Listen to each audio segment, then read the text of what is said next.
Hi, I want to talk to you about mental health awareness and how we can stamp out the stigma here at Virgin Media. I attended a course with Rebecca Brown and Phil Godfrey. Mental health is a huge proportion of the sickness absence and not hugely talked about, and there isn't a great amount of support either. So this is something that Becky and Phil are wanting to change.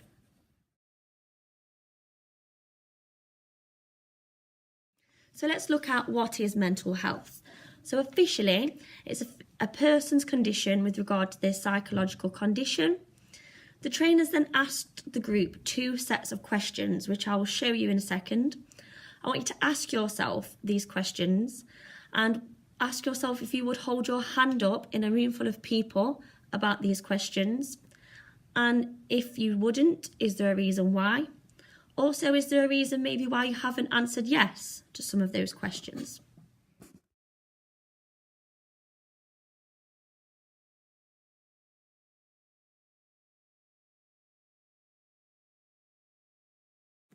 So the group came to the conclusion that you may not answer yes publicly to some of those questions because you may not feel comfortable admitting that in front of a room of people. So maybe that you might not feel comfortable admitting that you've seen a mental health practitioner or are on mental health medication because of the stigma attached to that and worried about what people might think. Also, it may be that they may not recognise the signs of mental health issues, so they may not have felt that they needed to see a mental health practitioner or along those lines.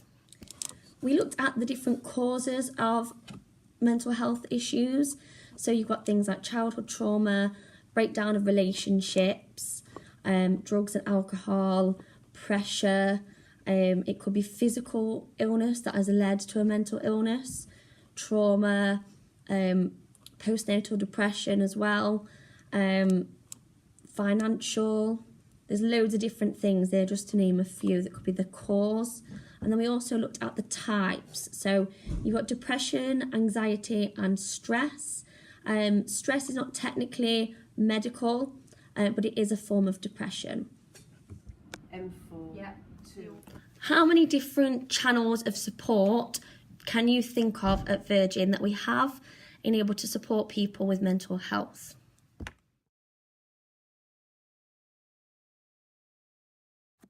We talked about how important early intervention is when it comes to mental health. CIPD say that early intervention can reduce sickness levels by up to 50%. Can you recognise the signs? What are the signs of someone having a mental health problem?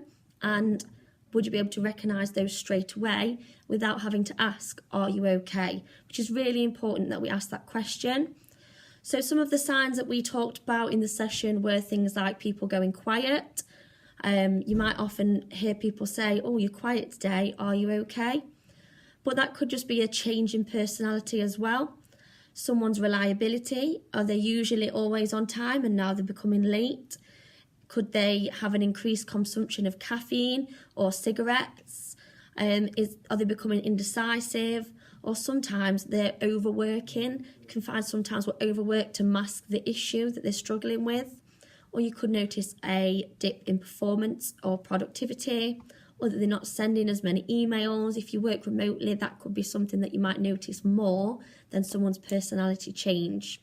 Or could it be that their hygiene has changed, or they're becoming more aggressive or more forgetful? Most of these are all a change. So it's important to look out for these changes in people who you work with and in your teams. In terms of managing absence, the trainers put together a slide of some hints and tips, almost like a flow chart, to show someone who's managing a team how to manage absence. Obviously, we have the SAR process and you can contact case management, but this is a step-by-step guide alongside that to give you some hints and tips, especially in regards to mental health. As well as managing absence, there is the element of returning to work. So when someone has returned to work from having a long time off, whether it be physical or mental, how can we support them?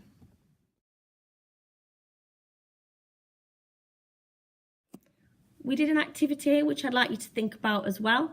So we had a piece of paper which was like a face. So you had just a plain circle with the front and the back.